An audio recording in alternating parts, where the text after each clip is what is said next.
What's going on, y'all? Welcome to another episode of The Play Callers. Yes, sir. It's the only interactive sports talk show in the world, man. And I am, as always, one half of the dynamic duo, Stephen Box, joined as always by my co-host. As always, your boy Cool McCain. We got another good show for you tonight. A lot of Abs- things going on in the world of sports.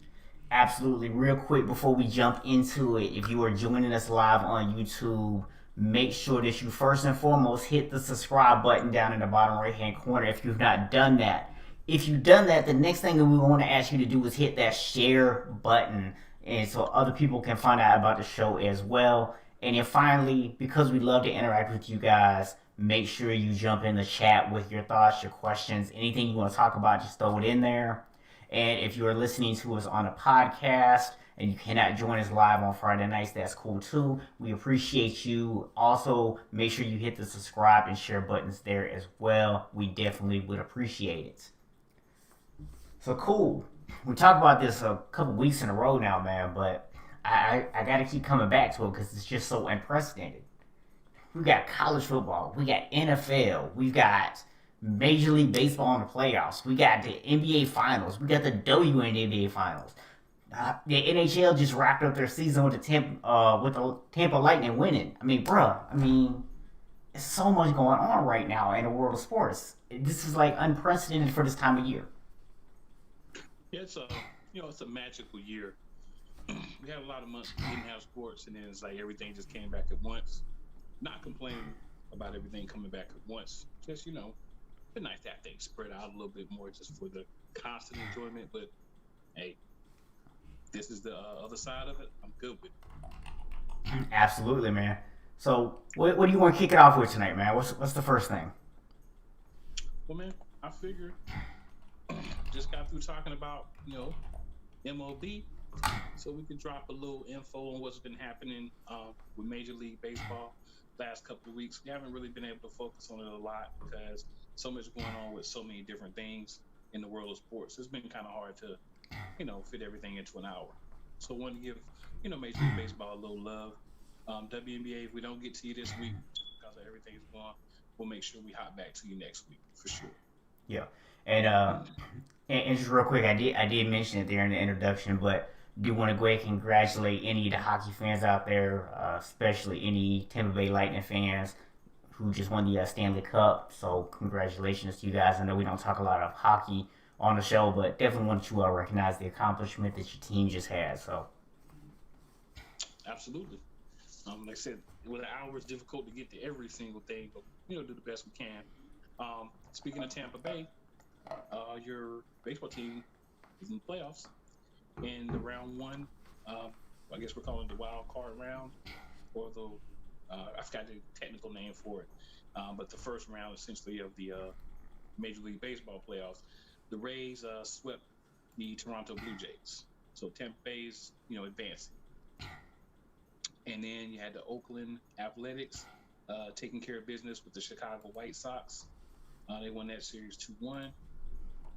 You had Minnesota Twins, Houston Astros. Houston took care of that series 2-0. Cleveland and the Yankees. Yankees swept Cleveland 2-0. You had the National League. I'll hop over to that, to the wild card series they are calling it. So I was actually using the correct terminology. I thought I remembered seeing that, but just never hurts to make sure.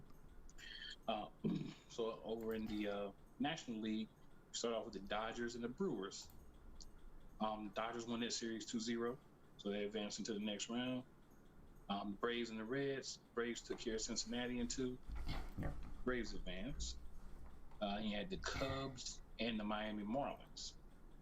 Miami won 2-0. Interesting thing about Miami, just to take a quick second, they're 7-0 in the playoffs, the Miami Marlins. So essentially, from history and what we have going so far, they make the playoffs, they win the game. We'll see if that continues because we'll hop into this later, but they are playing my Braves next round. yeah. So that'll be, something to be a little interesting for me to see. And I know as a Braves fan, you are glad to see them finally actually make it out of the first round of the playoffs for once. Because the last couple of years, they've looked really good, and then they get to the playoffs and it just falls apart. So good to see them actually make it out of the first round. It is refreshing, absolutely. And then we have San Diego and St. Louis. That series is actually tied. So they're finishing their game up today. So once they finish their game up, that'll basically, finish out the first round, win all the series and all the things of that nature. So then we hop into the divisional series round, which is the next round of the playoffs. Of course, they have a little bit different format this year because of, how everything happened. Yeah. So this year, the first round was 3 games, best of 3. The divisional round is going to be best of 5. So in that, you're going to have Tampa Bay and the Yankees matching up. That'll start on Monday, and then of course it'll just go until the games are over. Then you'll have Oakland and Houston. That'll start on Monday as well. A lot of them are on TBS or the Major League Baseball Network. You'll get the Dodgers and the winner of the Padres and Cardinals. That'll start Tuesday, and then you'll get the Braves and the Miami Marlins, and that'll start Tuesday as well. So that's kind of what you'll have for that division round. Then, of course, you get into your championship series a little bit after that, an AL. And those will be interesting to see, who wins and who, advances to the next rounds in those. But I think there's a lot of good matchups.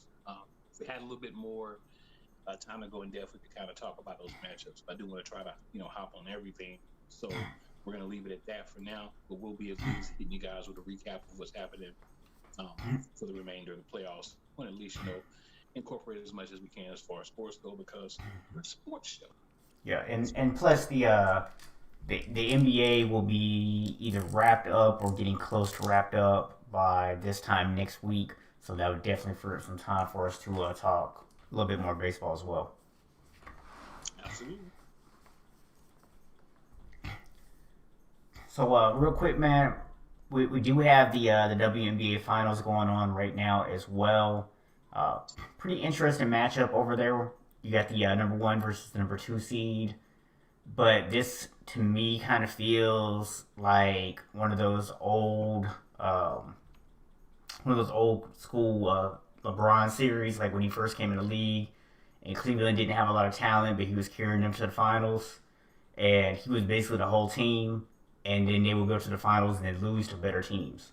That's what this feels like to me, because Seattle is absolutely stacked with talent, where, it's just, for Las Vegas, man, it's like one player.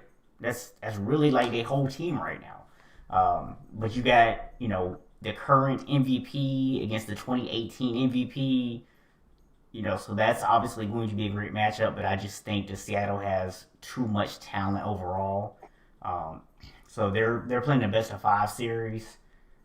I don't necessarily think they're going to sweep, but I could easily see this being a 3-1 series. Yeah, Seattle should win the series. It all depends on if Las Vegas can find someone else that can give them a little bit more to help out.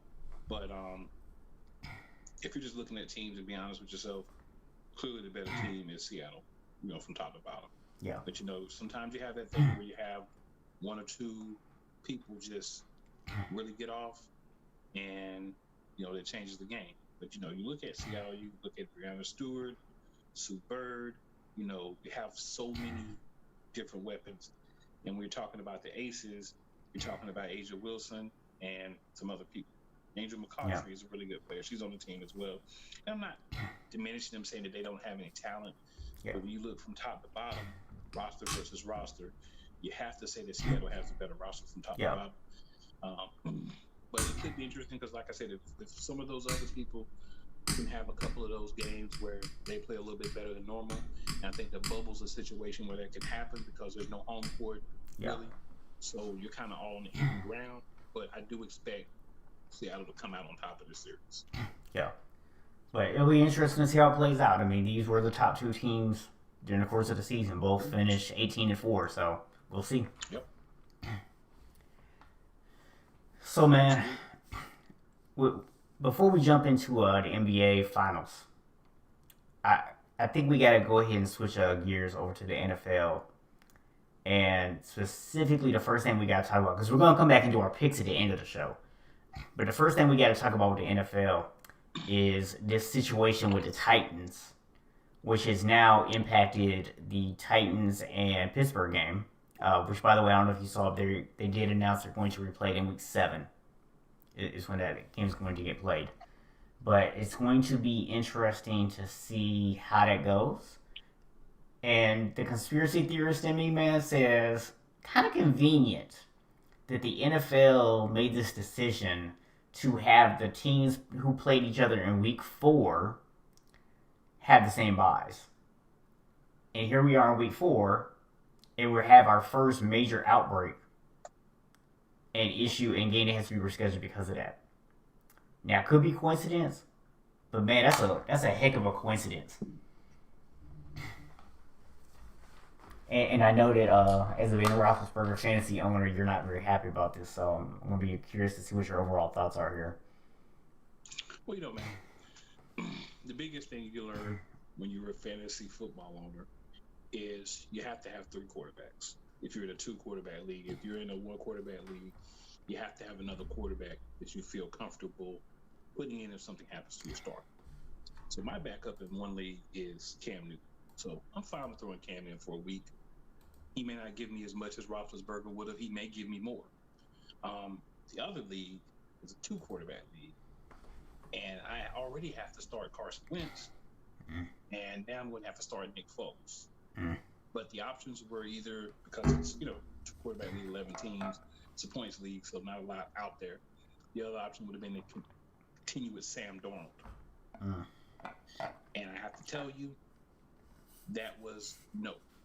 So, it's tough. I know they're switching their game. I think they're making another team change their bye to week 7, and then they're playing week 8, and it's just it's interesting. It's one of those things where you feel like, man,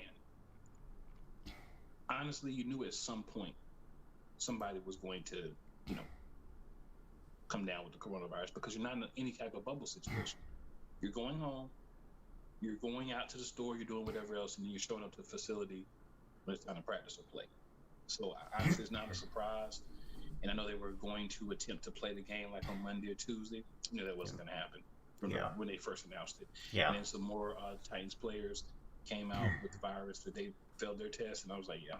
And then they just had to postpone it. So I get it. I mean, you have to do what you have to do. I get it. But it's concerning because you knew it was going to happen, but the magnitude of people who have it, and the fact that they also played another team last week, and that team had to get tested. I think all of them passed, meaning that they did not have the virus. But it's one of those things where you just don't want it to continue to grow and be something bigger. So as long as it stays, isolated, I think we're good. We just don't want it to become something where it affects long term. Yeah. Yeah, it'll be interesting to see, man. We've talked about it a couple different times about the concern of this season not even getting all the way through. And here we had our first situation where a game is having to be moved. Yeah. So, fortunately,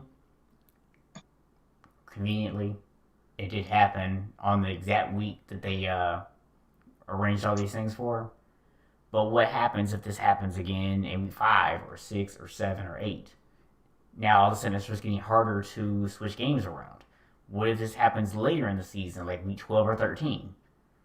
At what point does this become impossible to move around? At what point do you start canceling games?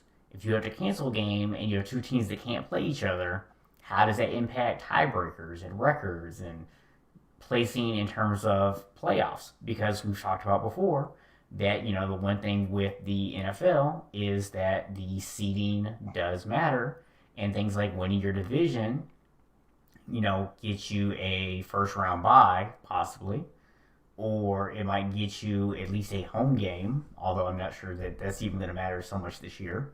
But you have all these advantages that you get for winning. So all of a sudden, if you start having games get canceled or postponed, and some people play less games than others, it's just going to potentially become a mess. So I'm not sure how they're going to do that. So it will be interesting to see. I think we're all just keeping our fingers crossed at this point that we don't lose football for the season. But if we need to go NBA style, maybe let the Niners and the Eagles get some people healed up. Me and you will both be fine with that. So Well, I hope that if they do have more, they do something like say, well, maybe we'll push the playoffs back a week since you're not gonna really have many fans anyway, and maybe just add a week later in the season yeah, and let teams play on the 18th week. Hopefully, if there's any type of continuation, that's what'll happen. That would probably be the best option, but you never know. So want everybody to be able to get their games in, fans be able to see their teams for the full 17 games or the full 16 games in 17 weeks because everybody gets a bye. But we'll see how things work out. Hopefully, it won't become a problem. We'll talk about it this week. They'll get it under control like Major League Baseball did and keep it moving. yeah. And one quick thing, Raiders, be smarter. Just gonna leave it at that. Just be smart. Be smart. So I don't know if you saw this story or not, man, but there's a story that came out about the Bears drafting Trubisky and what the story was behind it. Did you read the story?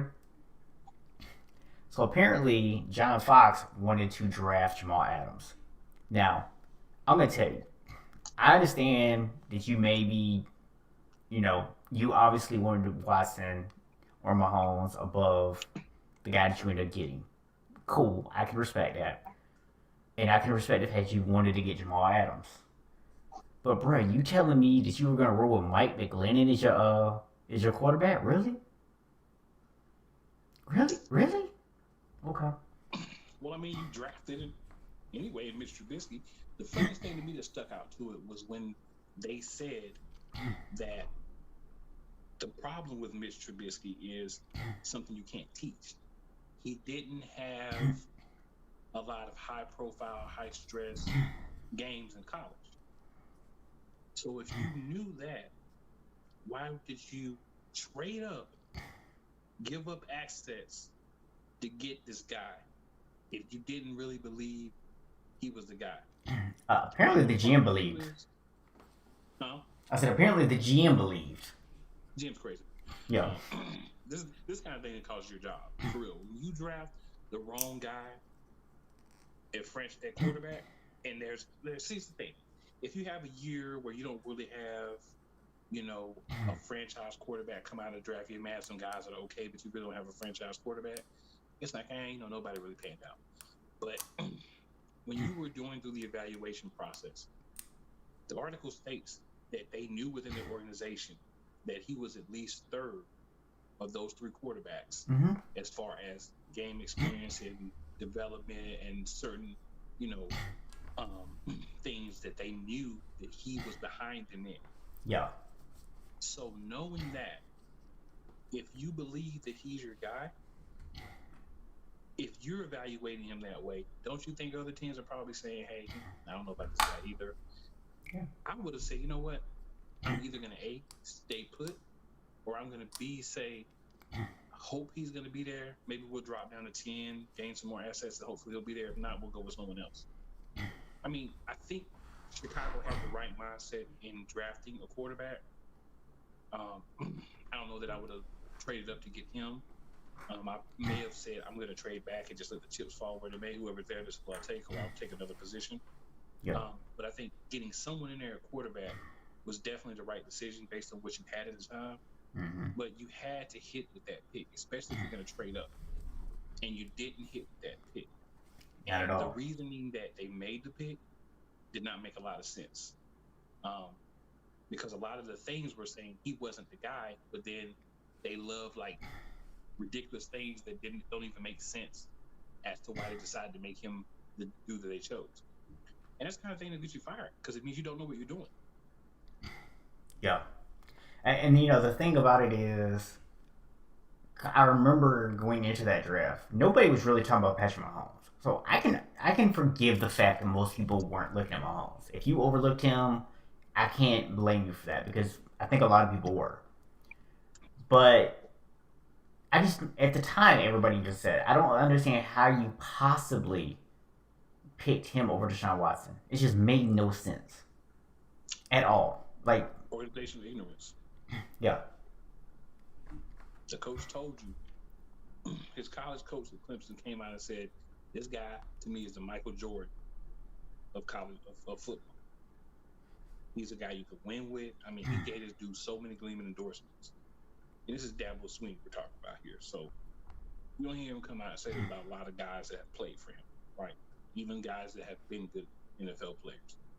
So you can sometimes you have to listen to the coach and say, okay, if I'm looking for this position and this guy's available, that's probably who I should go and get. That's what Houston did. Yeah.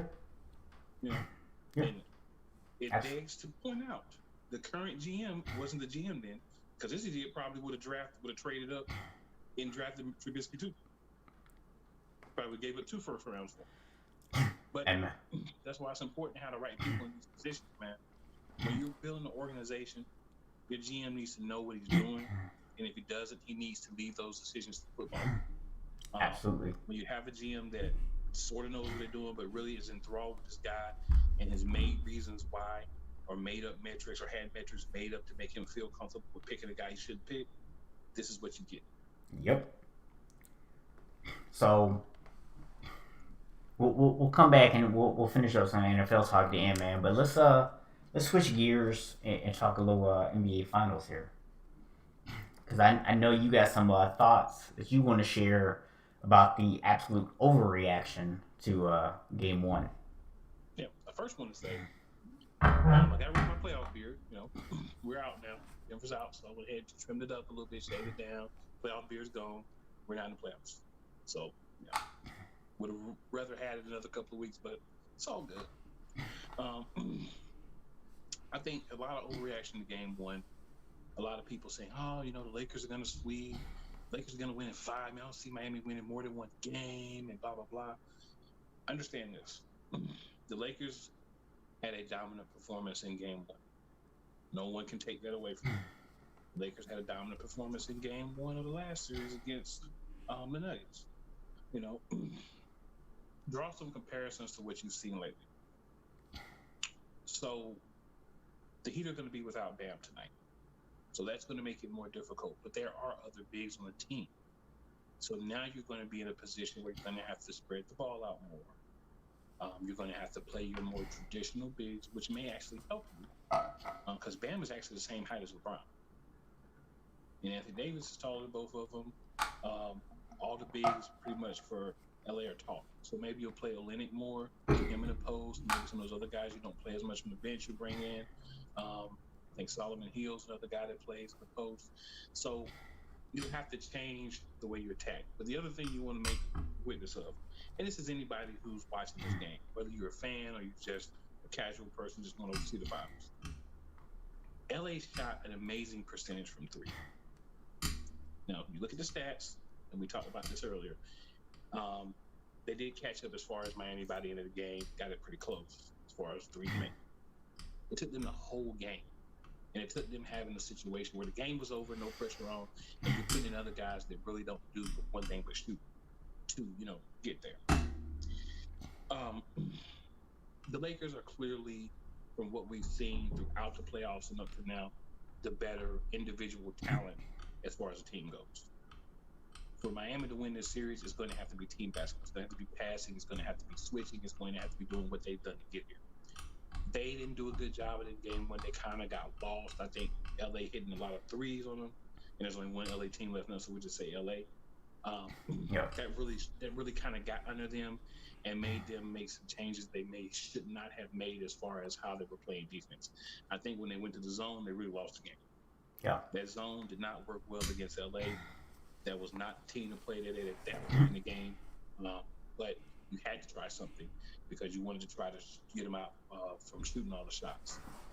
That ability to get that 3 in that game just really took away a lot, I think, of what they would have wanted to do and made the game easier for LA.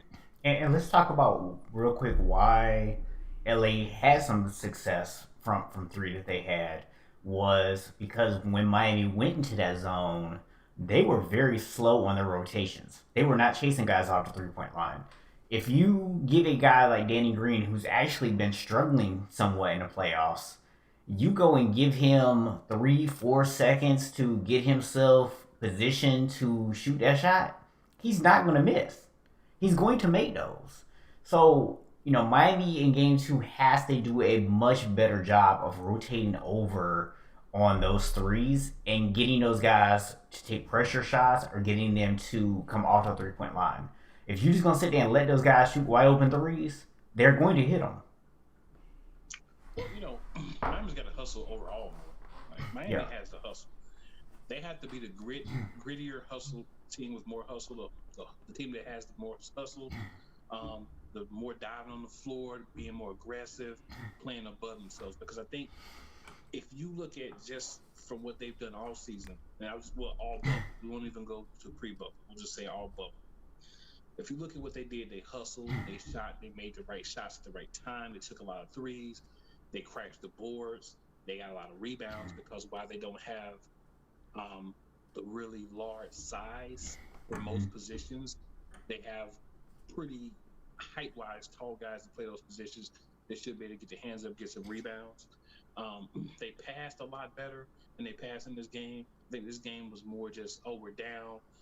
They started panicking, and they got out of their game plan completely. Yeah. You can't let that happen again. I don't expect Eric Spoelstra to let that happen again. Saying all that, I'm going to go ahead and give my prediction. I'm going to say LA in 6. And if they win tonight, maybe 5. So I said in the beginning I was leaning towards 6.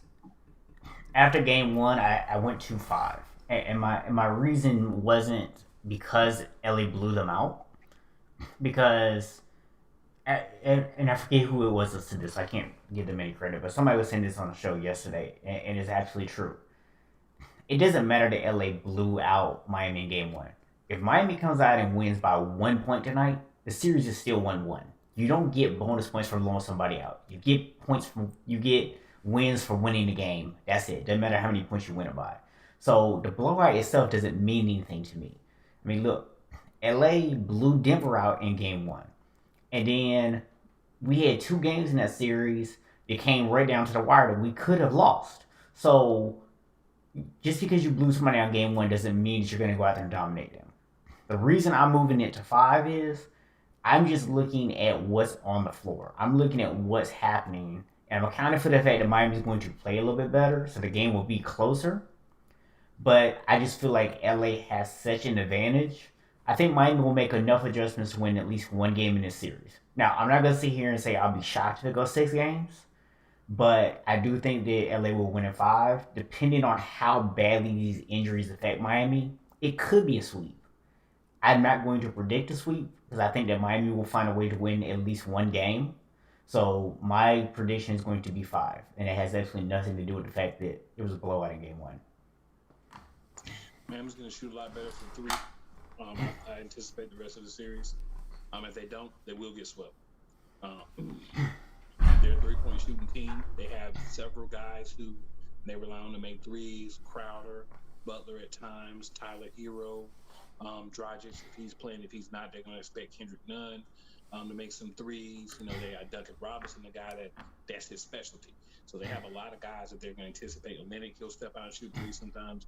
So there's a lot of guys on that team that need to shoot, and they need to shoot well. They didn't in game 1. Big part of why they lost. So I don't anticipate that happening. But again, if they go into a big slump where they can't make shots for the next 2 games, being that they're a 3-point shooting team, they're going to be in trouble. But I don't anticipate that. History has shown for this team that normally doesn't happen.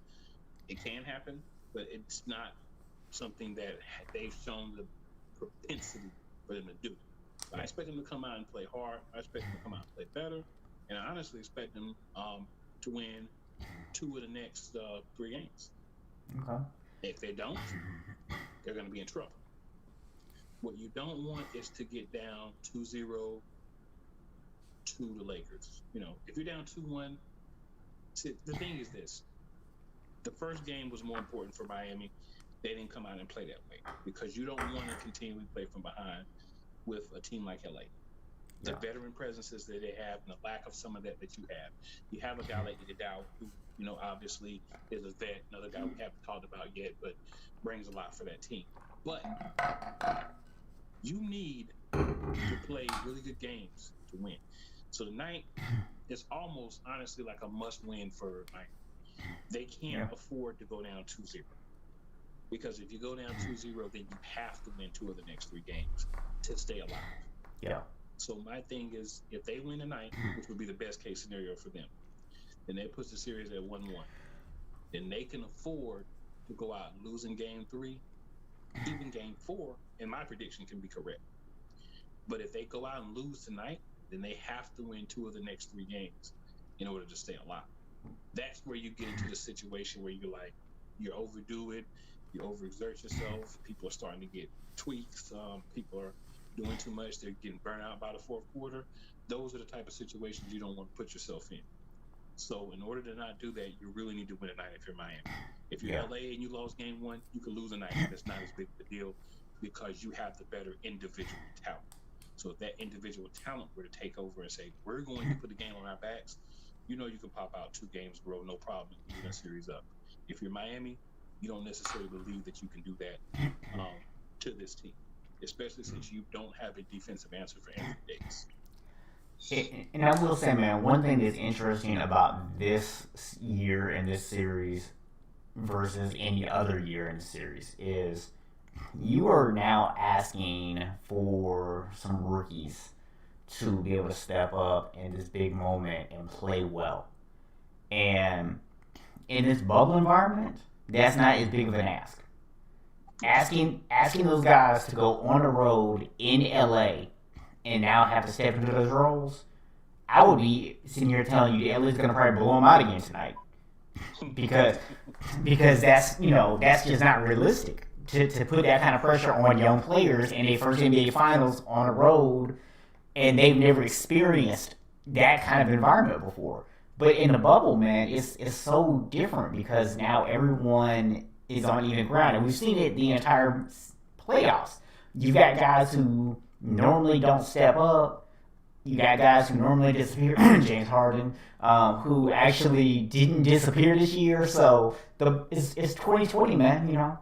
The bubble is 2020. It's like just everything weird happens except for the result of the series is not going to be weird. The team with the better stars, the team who plays great defense, is going to win the series.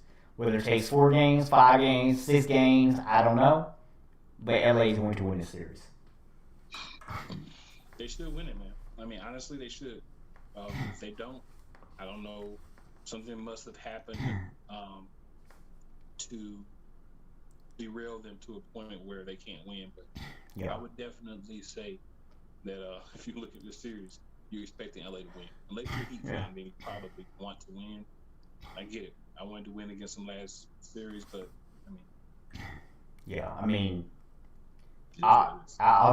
basically, unless AD or LeBron gets hurt, that's pretty much you're really the only chance that LA not win the series in my mind. No, I didn't want to say that, man. I don't want to wish injury on anyone, so. I'm not wishing injury on anybody, man. I'm just saying that's the only way. I didn't want to say it though. I'm not a fan of the team. I ain't want to be the one to put that negative energy into the air. So. Ain't no negative energy, man. Lakers fans, that was your boy that did that. I mean, I'm sure there's lots of Miami fans that don't put that negative energy out there, man. Oh, they absolutely. And they meant it negatively. They meant it. Negative people meant about Trump with this coronavirus thing. Wait, I ain't gonna touch that, bro. I ain't gonna touch that. I touched it, just wanted to make the connection. That's it. I touched it. I don't want to talk about it. Oh, man. So, one thing that is really interesting in this series that I think a lot of people aren't talking about because they're so focused on the blowout in game 1, and there was all this talk about how, Miami plays such a great team, is we haven't really talked much about what it is that actually gives LA such an advantage. And yes, the size is a factor because it's not very many teams that you face that you just run into 7-footer after 7-footer, and LA's got 3 of them. That can present a problem, and none of those guys are necessarily a liability on offense. And any one of those guys can actually give you something on offense. They're not going to go out and give you, MVP caliber numbers, but they can give you something. except for Anthony Davis. So, that becomes a problem because now those guys are not liabilities on offense and they play great defense. It's hard, and actually the way LA does is they play you hard on the perimeter, which is where Miami likes to play, and they essentially force you into the paint. Well, when you go into the paint now, all of a sudden you're going into those 7-footers. And that's what's causing a lot of teams problems, and I think it's one of the biggest things that's going to cause Miami problems in this series. I mean, there's a possibility. I've seen Miami shoot a lot of mid-range shots. That's the one weakness when you're pushing people off the three and forcing them to the hole. You're going to have that in-between space around about 12 to about 18 feet. That's going to be open.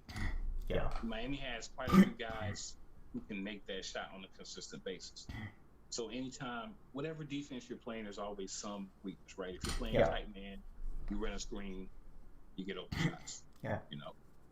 If you're playing a zone, you pass the ball enough, you get them out of the zone, or you get an open guy, you get high quality shots.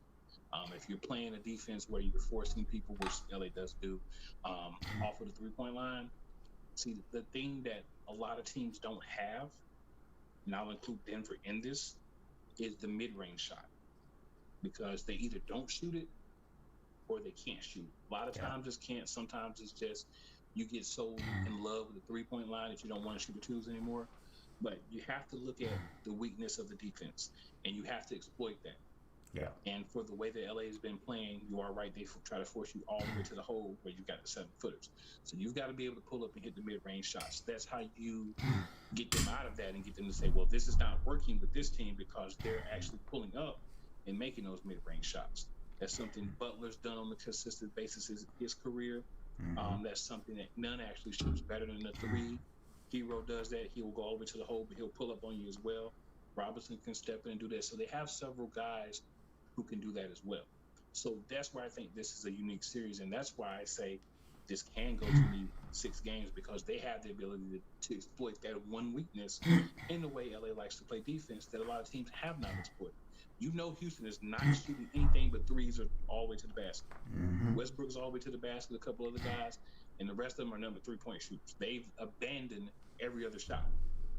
And all they do is shoot volume threes. That's what they've been doing under D'Antoni. Obviously, the system will probably change now. Yeah. So that's not going to hurt you as much. Denver is another team that we didn't exploit that mid-range shot enough because people wanted to drive and kick, or they wanted to shoot threes. Enough people didn't pull up and take the mid-range shots. When they did, they were successful, but they got away from it without it being taken away from them because everyone falls in love with the 3-point line. Yeah. Now, that's something that they should be doing. That's something I've seen Miami do in the past. But if they get down, I've seen them also say, we're down, we got to get back to this 3 and try to make up these points. Yeah. It could work out in their favor, but if they play to the weakness of the defense, which I think Eric Spoelstra should help them to be able to do, that should negate some of it.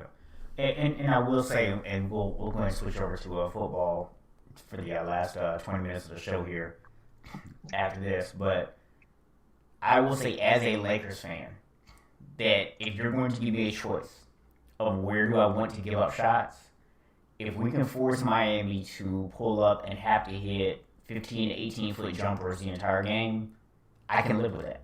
If they knock them down, they knock them down. I'd rather you be knocking down those 2-pointers than giving you wide open 3s. So I can live with you hitting mid-range jumpers as a fan. That's what I want to see you knocking down. I mean, I can't disagree with that, except for if that becomes their bread and butter and they're starting to make a lot of shots for you there and they're starting to be consistent there, you're going to have to change the defense. You're not going to want to give them a whole game of just pulling up on you from mid-range and hitting shots. You're going to want to drive them off that. Yeah. I mean, drive them off that. What are you going to do? Are you going to press out? Are you going to pull in some to force the 3? Or are you going to press out and leave the basket open? Yeah. So, it'll be interesting to see what happens with it. So, but let's go ahead and switch on over to the NFL, man. How did we do on our picks last week?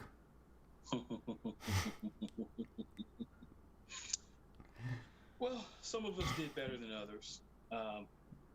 Some of us let a little homerism get involved in their picks, and had a couple of picks that may not have panned out as well as they could have. But um, overall, not the worst week. I mean, obviously Chicago and Atlanta, we know who won that game. We both picked Chicago because Atlanta is that one team that if you're doing bad and you go play, they're going to help you by helping you get a win because it feels like they want you to get that win, so they're going to help you get it. Yeah, the Atlanta Falcons are basically the motivational speakers of the NFL. Come on, guys! Come on, guys! You can do it! You can get back in this game! Come on! Now you know the Rams and the Buffalo. Buffalo was able to pull out their dub in a pretty high-scoring game. So, Yeah. I know I was going with Buffalo. It didn't happen the way I expected it to, but they got the dub. That's all that matters. Yep.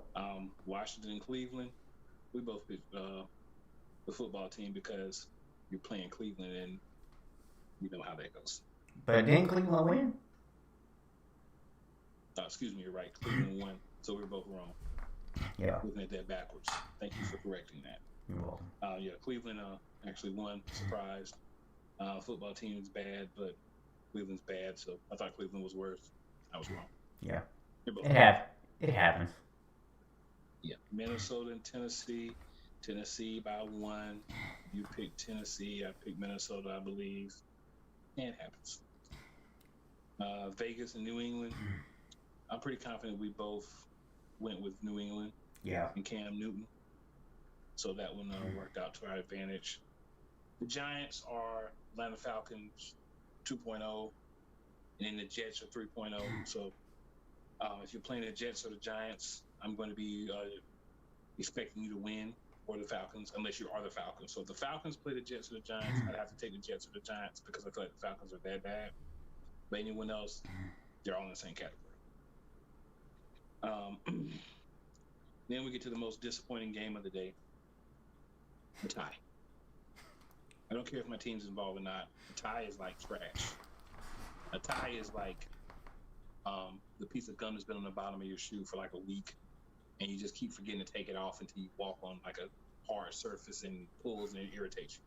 That's the equivalent of a tie in the NFL. You get 10 minutes in overtime. You mean to tell me you can't get 3 points on the board in 10 minutes with 2 teams? That's what a tie essentially is. Nobody can do anything in overtime but suck together. So you end up in a tie because nobody can win and nobody can lose because nobody can win. So you just get a tie because you both suck. Yes. And that's all I have to say about that. Houston and Pittsburgh. Surprise, surprise. Pittsburgh won against a team that was decimated by the general manager before the season started. Yep. Really sad. The Jets and Colts. One of the Jets' 2 losses was against the Colts. The other loss, we'll go ahead and talk about it, was against the Bears on Thursday night. Third-string quarterback. He throws 3 picks.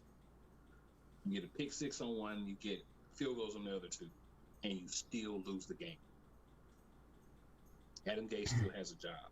I just want to let that sink in. Adam Gase still has a job.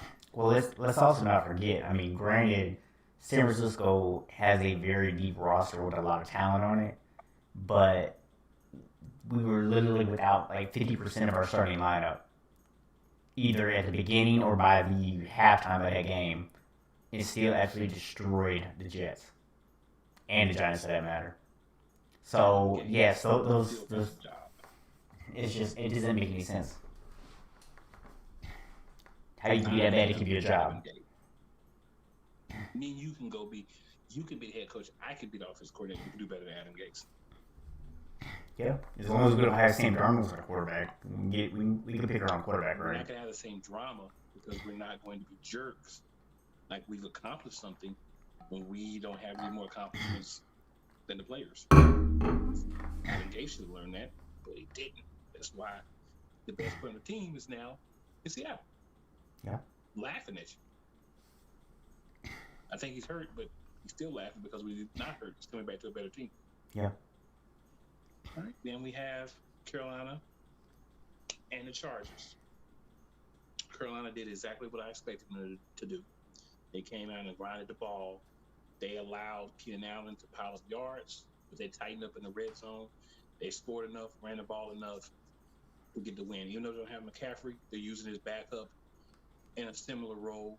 He's not producing the same results. Obviously, he's not Christian McCaffrey, but he can do some of the same things. And as long as he can continue to play that role, there are going to be some games they can win. This was one of them. There's going to be a lot more games that it's going to be more challenging, but they pulled out a 21-16 win this past week, so they did their thing. Tampa Bay and Denver.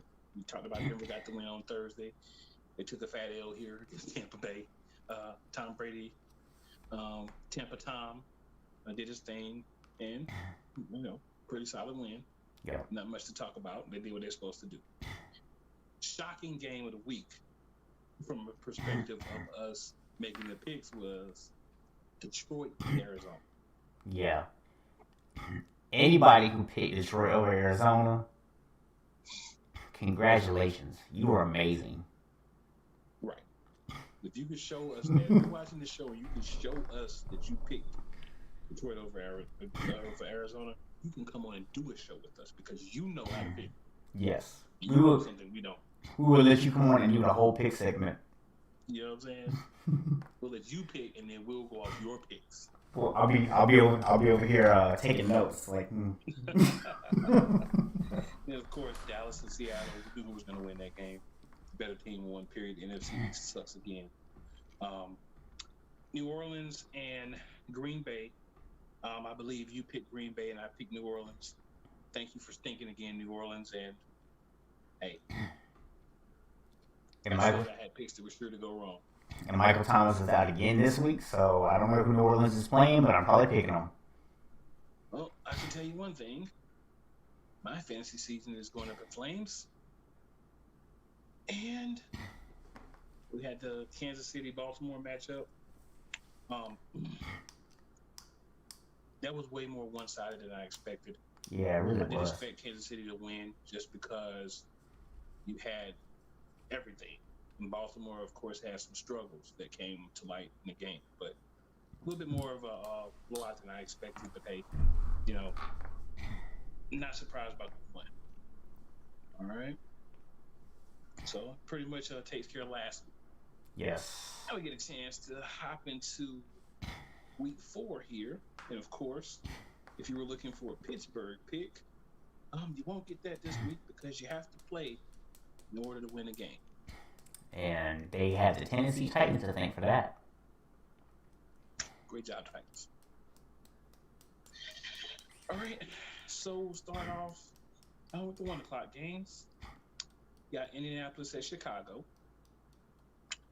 I'm going to go Chicago. Nick Foles is back.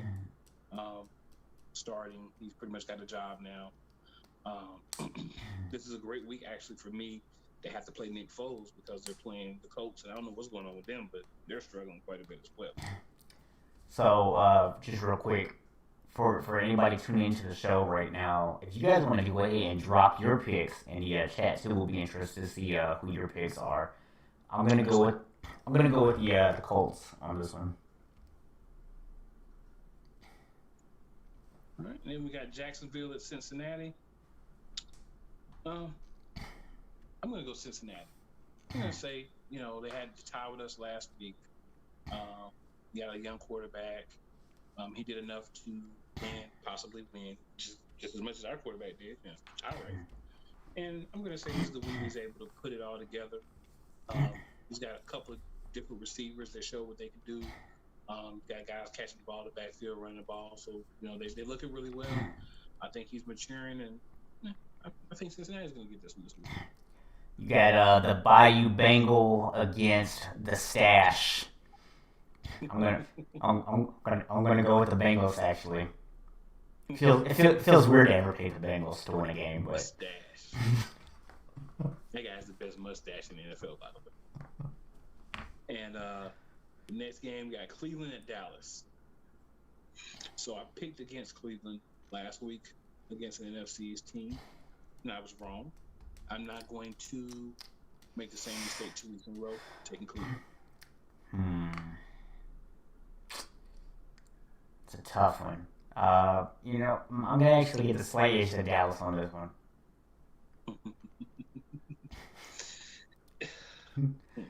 And I hope I'm wrong. All right, then we got New Orleans at Detroit. New Orleans has this thing of good game, bad game, good game, bad game. This should be a good game. I'm going to go New Orleans. Okay, so I said that I was going to pick whoever New Orleans was going against. I lied. I'm going to go New Orleans. I was like, he doesn't know who it is. He doesn't No, know. I didn't. He doesn't know. I lied. Change your heart. The next game is Seattle. And before I even say the other team, I'm going with Seattle. Seattle at Miami. Seattle. Then we got the Chargers at Tampa Bay. So I'm going to go ahead and roll with Tampa Tom. If you can't beat the Panthers, I don't see you beating Tampa Tom. Yeah, Tampa Bay. Then we have the slightly embarrassed last week Ravens playing against the football team. I'm going to go with the slightly embarrassed last week Ravens to make a comeback and make a statement against the football team that, hey, that was a bad week, but we're still nice. Yeah, I'm going to go ahead and say Baltimore's going to bounce back. Unless Patrick Mahomes is now playing for the football team. Now, this game is going to be really tight. So we have Arizona and Carolina, and we're going to have about 6,000 fans possibly in the stands. Whoa, big time. Well, I mean, it's not huge, but they are allowing a certain percentage of fans, and so you're going to get some crowd noise. I don't think there's a lot of Arizona fans that are going to probably come to this game. So maybe a large portion of the crowd, or most of it will be Carolina fans if they go. Still not really like normal what you get for a game. Yeah. I'm going to say Arizona. I'm going to say Arizona based on the fact that they have the better offensive weapons. And their defense is not bad enough to screw this game up. So I'm going to go Arizona. Yeah, I'm not buying into Carolina just yet. So I'm going to go Arizona. Then we have Minnesota at Houston. One team, quarterback up and down, but he has weapons, and a new weapon emerged last week in Justin Jefferson. One team, I think the much better quarterback, weapons around him are way less inferior. I'm going to go ahead and go Minnesota. Yeah, I'm gonna have to go Minnesota on that one too, man. I actually feel bad for Deshaun Watson. Then we have an NFC East team playing the Rams. This one's the Giants. I'm gonna go with the Rams. Yeah. All right. Then we have New England at Kansas City. I think most people out here are going to say Kansas City. I'm going to say Cam's ability to run and the fact that they completely spread the ball around. A la when Tom Brady was there, but with the new dimension of him running the ball as well. I'm going to say New England's going to get this win. So, this isn't really a knock on New England, but Kansas City, man, they are already in playoff form. It is absolutely ridiculous the level that they're playing at. I'm going to have to go Kansas City. I'm not surprised. Most people are. Yeah, I mean, I respect you for taking the chance on it, man. But I just don't see it happening. Just remember, Kansas City's not going to go undefeated. No. They're going to lose some games. This is a good one for them to lose because that matchup against Baltimore, that was a get-up game. That was a get-up. We got to play our best. Mahomes is going to do what he does regardless. Yeah. But you got other players that play better in certain games, and they can have a letdown after that. Yeah. That's what I think we're going to get this week with Cam coming out and doing what he does. I think New England's going to win this game. Okay. Now, next game, we have Buffalo at Las Vegas.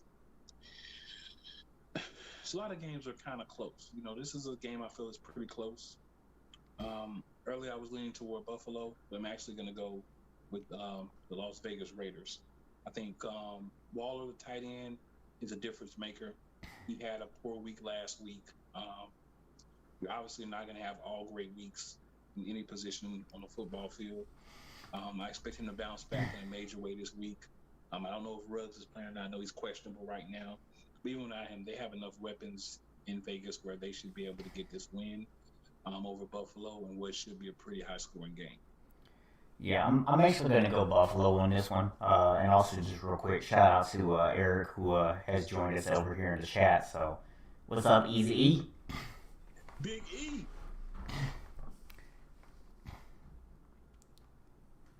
So, then we have the Sunday night game.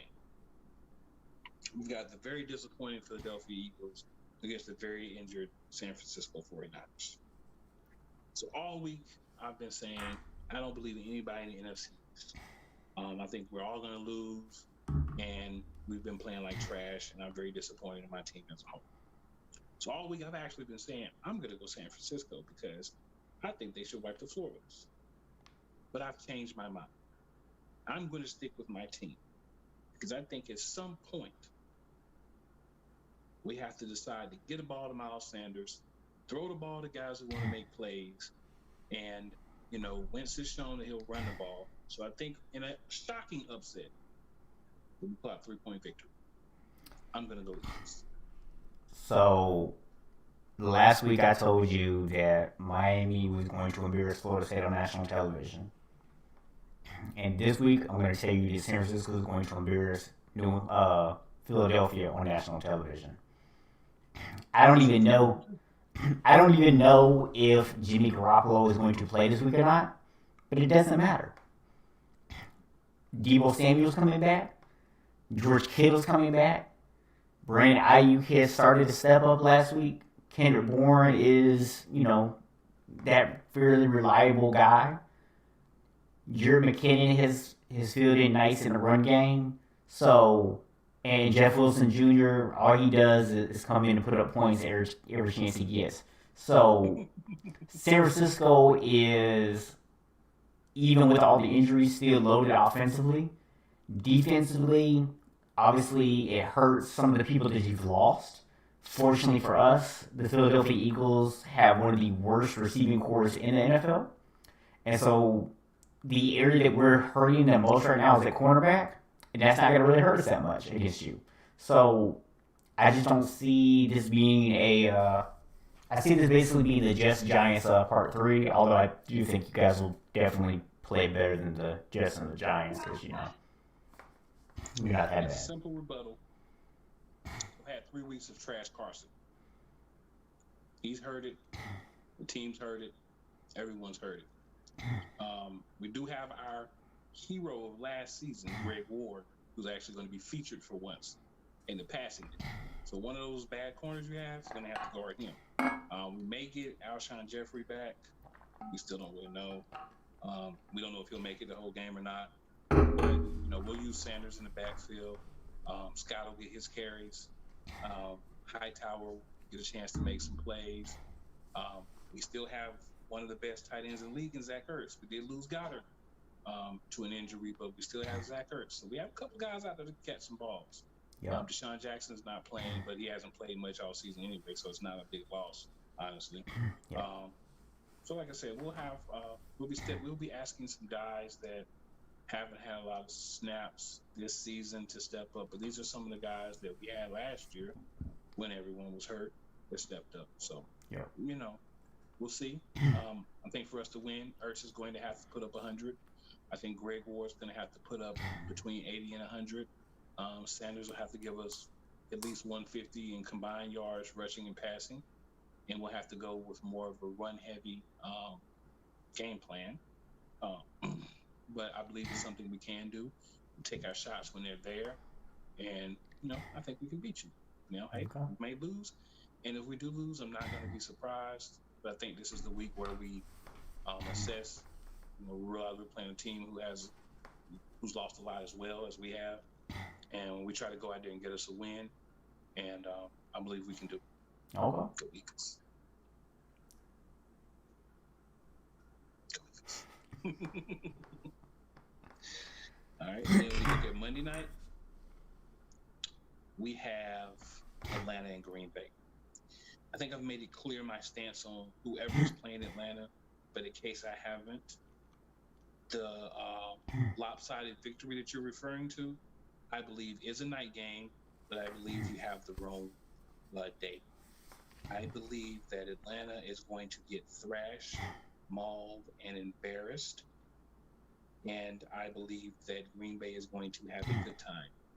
If you have a Green Bay player on offense, first string or second string, I would truly suggest starting them this week because, it's going to be a shootout.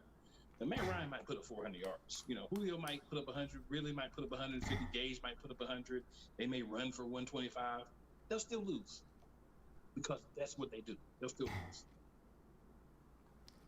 So I don't think that I got the wrong night because I don't think there is a wrong night to predict a blowout this week. Because I actually agree with you that Green Bay is going to throttle dominate the Atlanta Falcons. Emasculate. Because I feel like the Atlanta Falcons are going to come out and say, you can't blow a 20-point lead if you don't have one. If they do that, man, they're probably not going to come out and say that, but that's what that's in my mind. Atlanta fans buckling. It's going to be a long season, man. I've seen Facebook videos where y'all are burning Atlanta Falcons jerseys, hats, and cursing the team out. It's not going to get any better, bro. It's not going to get better. Not going to get better. So Erica is definitely going to be rooting for the Niners this week. Hey, man. That's the beautiful thing about being an underdog. People don't believe you're going to win, right? Well, I don't think it's if you believe you're going to win, you're not an underdog.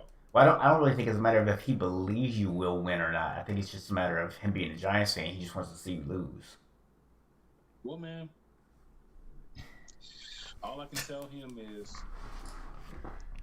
I'm sorry that you're probably tied for the second worst team in the league. But the good news is the Falcons are worse than you. So if you play them, you at least know you're going to win that game. If you play the Jets, they're just as bad, so you may pull that game out. But anybody else? I don't know. A little questionable. I think you guys are in the Trevor Lawrence sweepstakes, and the sad thing is you don't even need it. Supposedly, because supposedly you got Daniel Jones. Yeah. Listen. I'm gonna just throw this out there. Okay. I had not watched a lot of Giants games. So I had not really passed much judgment on Daniel Jones to this point. And I'm not going to sit here and say he can't develop and he can't turn into a good quarterback or anything like that. What I am going to tell you is I saw him firsthand this past week. And I was not impressed at all with what I saw. And if I'm a Giants fan and we have an opportunity to take Trevor Lawrence, and we don't because we're going to stick around and wait for him to develop, I'm going to be as pissed off as Bears fans are right now. That's all I'm going to say.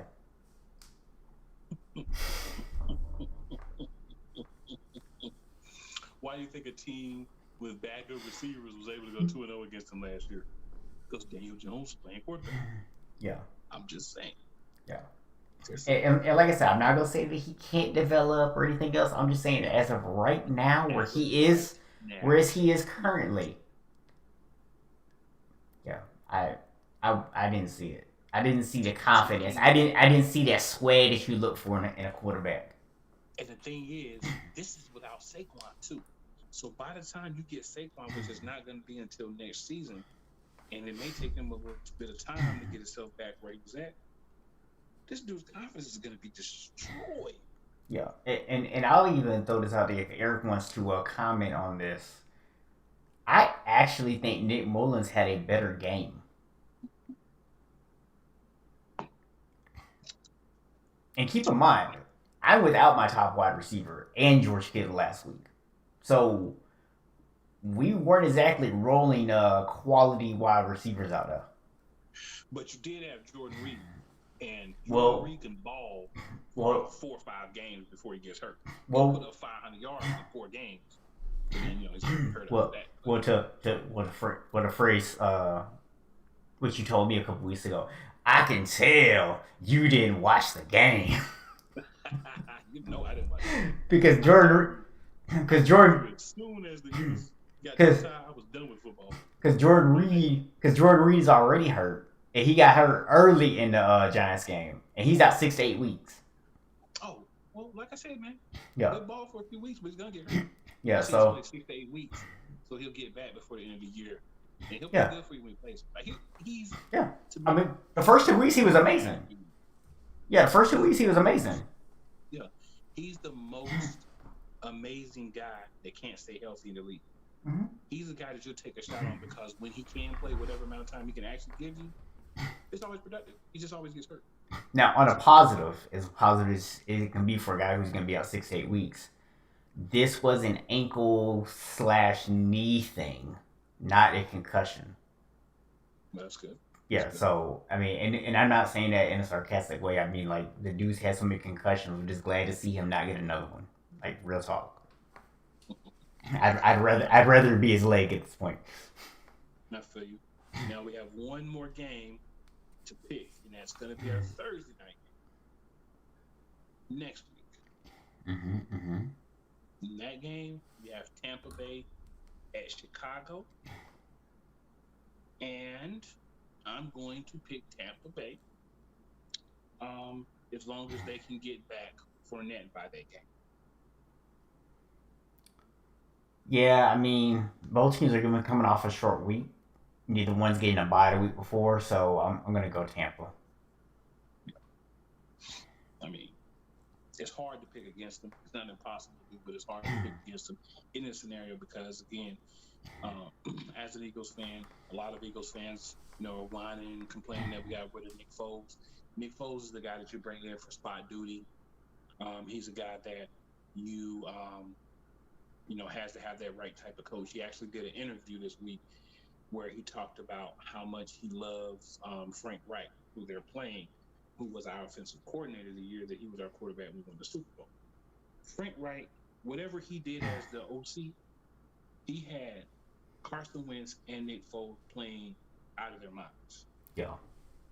Since he's left, neither one has been the same.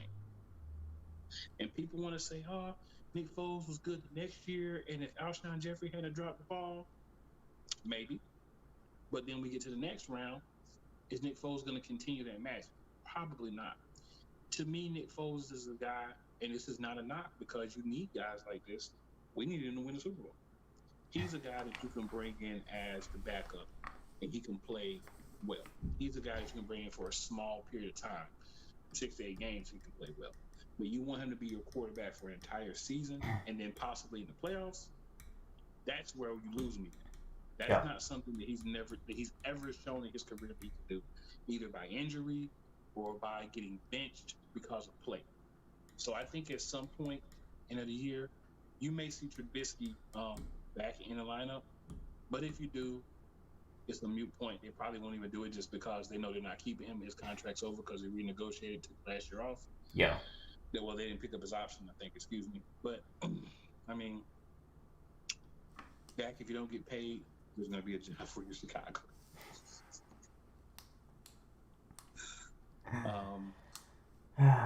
If Chicago, because right now they're 3-0, right?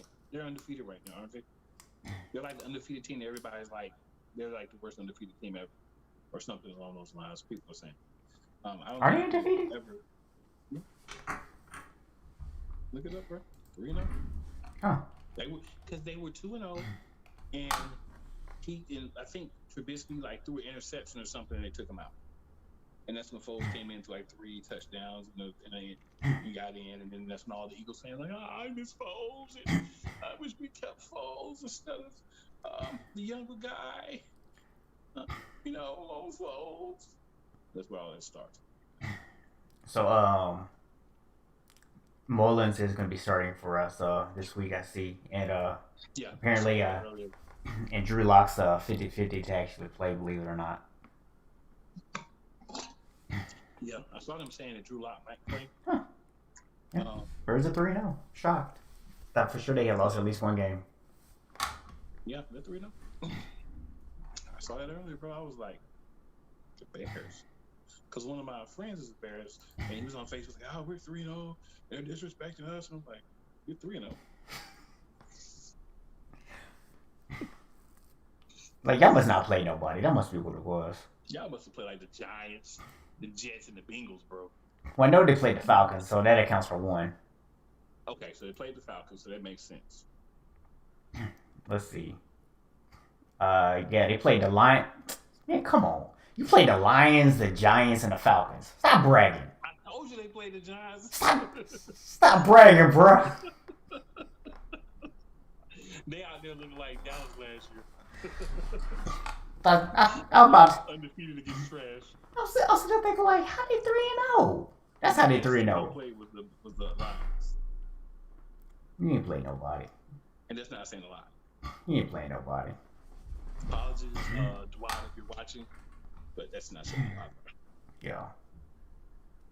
They gonna be I already told you Indianapolis gonna win this week. They about to be 3-1.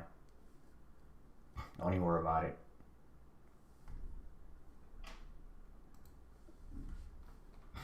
I ain't backing off my pick. We will see. Bro, you done said it yourself. As soon as you make Nick Foles a starter in the regular season, you let Mary J. Blige going down. Well, but see, here's the thing. He'll have a couple of good games. I'm anticipating this to be one of the games that he'll play well, and that's why I got Chicago. What? For the season? See, the thing with me, one last thing, I know we're over the time and everything, but one last thing.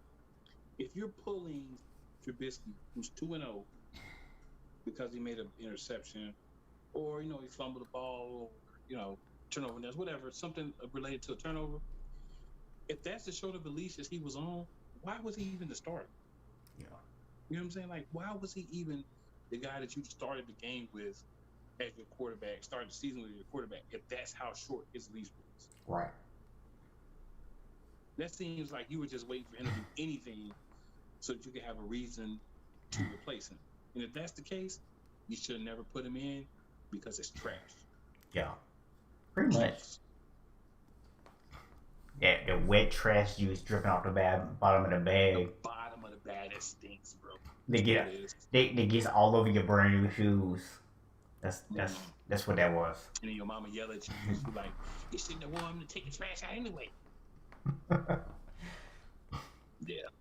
And so after we end the show tonight, Cool will be going to therapy for his flat test over here. That's a good memory, man. What are you talking about? That's a great memory. Hey, it happened one time. I learned that lesson. Don't wear your good shoes. Take out the trash. When you break in the yard, stuff like that. You just gotta learn sometimes. You know what I'm saying? Yeah, man. Well, man, like you pointed out, we are way over time, so we're going to go ahead and wrap it up. But definitely, man, y'all tune in a little earlier next week. Eric, do appreciate you tuning in and chatting with us tonight. But Yes, make one really hopefully get y'all on at 8:30 next week, so we can have a little bit more time to chat with you guys. But for this week, man, I have to remind you that even the sun goes down. And heroes eventually die. And horoscopes often lie. But sometimes why? None is for show. Nothing is for certain. But until they close the curtain, It's him and I. play callers. Yes, sir. Y'all better know that. QC to the ATL, Yeah. and we out. See y'all next week, 8:30 p.m. Eastern Standard Time. Yeah, bro. Let's do this. Be there. Hit that subscribe and share button. Do it. Real quick. Do that thing.